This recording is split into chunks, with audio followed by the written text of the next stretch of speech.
আগের যুগে তো নৌকা তাদের মাঝি বলতো, তাই না? তো এই মাঝি আঙ্কেলকে জিজ্ঞেস করব যে তার দিনে ইনকাম কত। তো আঙ্কেল, আপনার দিনে ইনকাম কত হয়? আমার দিনে ইনকাম হয় ডেলি 400 টাকা।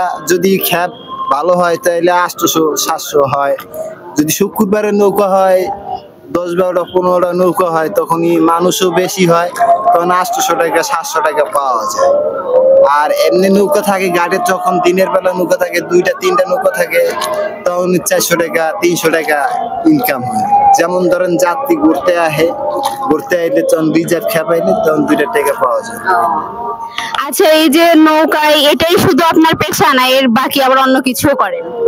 যেমন ধরেন যারা নৌকা চালায় তাদের এই পার্মিনাল নৌকা চালান লাগে, তাহলে তো ঘরে অন্য কোনো কাজ করেন না, শুধু নৌকায়? অন্য কাজ করতে হয় কিরকম, যেমন ধরেন আপনি সকালবেলা বাসাতে বাইরে এলে অন্য কোনো কাজ থাকলো এটা কইরা সাইরে এলে বিকাল বেলায় নৌকা চালায়।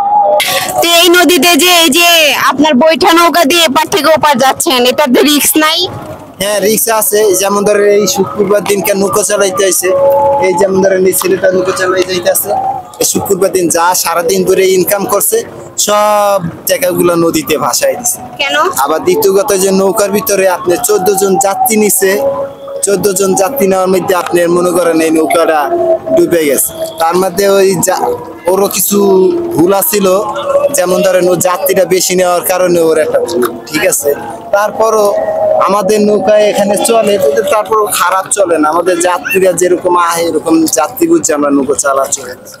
তবে এই নৌকায় হচ্ছে একটু বেশি মানুষ ওঠার রিস্ক, কারণ মানে এটার ওজন কতটুকু নিতে পারবে সেই অনুযায়ী মানুষ নেওয়া উচিত। যত অল্প মানুষ উঠতে পারেন তত রিস্ক কম। আর এখানে কিন্তু বসার জন্য সুন্দর একটা স্পেস করে দিয়েছে। এখানে দেখতে পাচ্ছেন এত সুন্দর একটা ফুলে ফুলে মানে ফুলের একটা কম্বল বিছিয়ে দেওয়া আছে, একদম পরিষ্কার, এখানে বসা যাবে। আর এখানে রোদের জন্য ছাতাও কিন্তু আছে। তো অনায়াসে ঘুরতে আসতে পারেন এবং এই নদীতে মানে আপনারা ঘুরতে পারেন ঘন্টার পর ঘন্টা। মামা, এখানে আসলে আপনাকে মানে কিভাবে পাবে? আপনি কোন ঘাটে বসেন বা কি?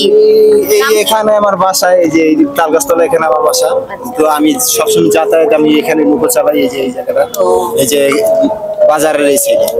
আর এখানে নৌকা আমরা চালাই, ঠিক আছে। আমরা 7 জনের বেশি যাত্রী এখন থেকে আর নেই না। কি কারণে? 7 জনের উপরে যে যাত্রী নেবে ও ঘাটে আর নৌকা চালাতে পারবে। এখান থেকে নোটিশ দিয়ে দেওয়া হয়েছে। ভালো হয়েছে, 7 জনের উপরে নেওয়া নিষেধ একদমই, এখানে নোটিশ দেওয়া হয়েছে।